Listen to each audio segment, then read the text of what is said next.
So, I heard you wanted to commentate. Hey, what is up, guys? This is Rebel MD, the E's are always threes, also known as Rebel the Bloodshed Maryland, and today I am reporting in to give you the 4th episode on quality. And in this episode, I am going to cover the quality of your mic, your gameplay capturing device, whatever you're using, and you. Let's start with your mic. Your mic is probably one of the least important, but most important, if that makes any sense to you. It is the last one you should be concerned about. In my opinion, the first thing is going to be what you're actually using as video.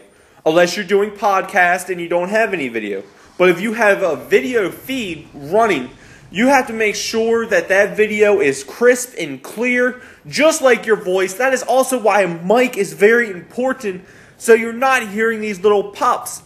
I'll try it. Pop, pop, pop, pop, pop, pop, pop. But you'll just slightly hear it, and it's really horrible if you're going to be a vlogger, unless you put like a slight music, which will cover up those little pops. Same thing with if you're playing a video game, you can actually use the background noise to cover that up for the most part. Now, if you're playing silently with just your voice, and your voice is super dominant, then you will hear the microphone's quality. Now, that being said, I actually have a comparison test today. If you listen to this first one, this will be a recording on my laptop mic for a sound quality test. Hey, what is up, guys? This is Rebel the Bloodshed Maryland, also known as Rebel MD. The E's are always threes. And this is my built-in mic on my laptop. And I had like a... Now, as you can see, that was not the greatest sound in the world. But it's decent. It will work when you throw some kind of low-lying music, another audio thing, to cover up the inequalities. But at the same time, it still will affect your voice in the outcome. But you can cover it up to mask it, to say. Now, the next one was a side-by-side comparison with my iPhone and my X12 Turtle Beaches. And to say, I think, well, I'm just going to let you guys hear it for yourself. Here we go.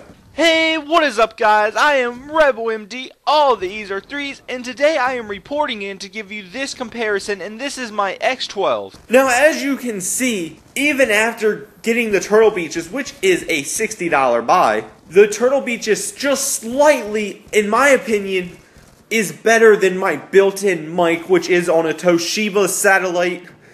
I'm not sure exactly which one it is, but it is a Toshiba laptop. And Toshiba's pretty good with quality. I'm not going to start no laptop wars or anything like that. But I think Toshiba does have a good quality baseline to them. It's not the greatest in the world, but it does have quality. Now, with that being said, my iPhone clearly just dominates both of them still. And, you know, that works. I think Apple as a whole makes solid products. And if you're going to use the iTouch, I'm not sure on the other MP3s, but I do know that the iTouch does have a solid mic on it as well. And that is just something to keep in mind, that you gotta focus on the mic, but more importantly is the capturing device or the recording that you will be playing. Now, I only have knowledge for the console gamers on this one. Vloggers, I'm not 100% sure. I do know, again, going on my iPhone, if you have that, if you have a Android, it does, if you have the lighting right, it does have solid video on it. Now, with cameras and things on that such, I do know Macs have a great built-in camera. Other than that, I know that you can probably get a solid one for around 40 or 60. To say, like I said, I'm not 100% knowledgeable on that. Just go to Google, you know, do a little bit of research, hit up YouTube, and see what other people are using. But for console gamers, and for people playing on consoles that want to record, there are two very good ones. There's probably only the two ones out there. And that is the HogPog, which does have a retail value around $150 to $220. It is not made for HDMI. It is a component recorder, and in my opinion, the best one out there, I don't personally have it, but all the research I've done, the Elgato gaming capture device is the best one out there at $185. That seems to be the solid numbers. You can probably find it lower or higher, depending on where you go. Now, why is that one so solid? It has the greatest feature. Well, for one, it's HDMI, but the greatest feature is the fact that it has a built-in RAM, which is short-term memory. And basically, you don't have to be recording for that thing to record. What I mean by that is when you're playing and you're not recording, it has a 1 hour remember time. Which means if you're gaming and you're not expecting something great to happen, or you're just goofing around, and you do something amazing, it's still there. Unlike with the Hogpog. If you don't do it and you're not recording, it's gone. Another downside to both of these, though, is they always have to be on. Keep that in mind. And something that people fail to remember is the Hogpog does not have a fan built into it. So you got to keep it out in the open or it will overheat. And when it overheats, it will automatically shut off and you'll lose your video. I don't have a problem with it, but it's just something to keep in mind. As always, you guys should do your own research to see what you come up with. But those were my recommendations. And the final thing that you should worry about is yourself. The quality that you're bringing out. And by that, you should be focusing on those little mistakes that you make in a commentary. If they're not major, don't worry about them. But if you make a kind of big mistake, go back and edit it out. Which will be going into programs and software. But if you have the chance, before you start commentating, before you start your recording, have a battle plan in your head. Be like, I want to hit this, I want to hit this, and I want to hit this.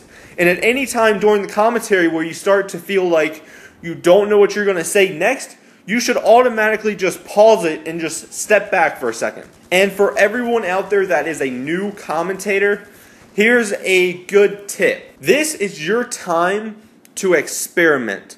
When your channel only has, maybe a few subscribers, maybe even up to 50, even up to 500, it's your time to experiment. And once you start reaching those thousands, you start to lose your experimentation to say. Now you can have a backup channel, throw it up, see the responses that you get from some individuals. But mostly in the beginning, that's your time to fail. And what I mean by that is, that's your time to see what mistakes you make, to see your style, how you're going to do things. It's really important to learn where your weaknesses are and your strengths, which will be an invaluable thing. When I started, I was a live commentator to say. I didn't commentate during gameplays, but afterwards, I just hit that record and I went all the way through it. When I started to record on my HD, I became, I'm going to talk, I'm going to edit it out, and I'm going to pause it. And my quality improved.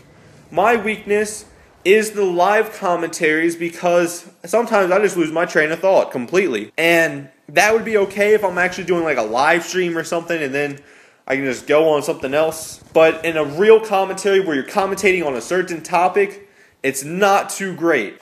This is your time to fail. This is your time to discover your weaknesses and strengths. These have been my tips on quality. There are a lot more out there, but I just wanted to hit some of the more major ones and things that people overlook. So, as always, leave your topics in the comments down below. Thank you for watching Rebel MD. The E's are always 3's. If you enjoyed this video, hit that like, tap that sub, and follow us on Twitter. I'm about to come up, destined to be #1. Failing is not an option. I'm never stopping, not even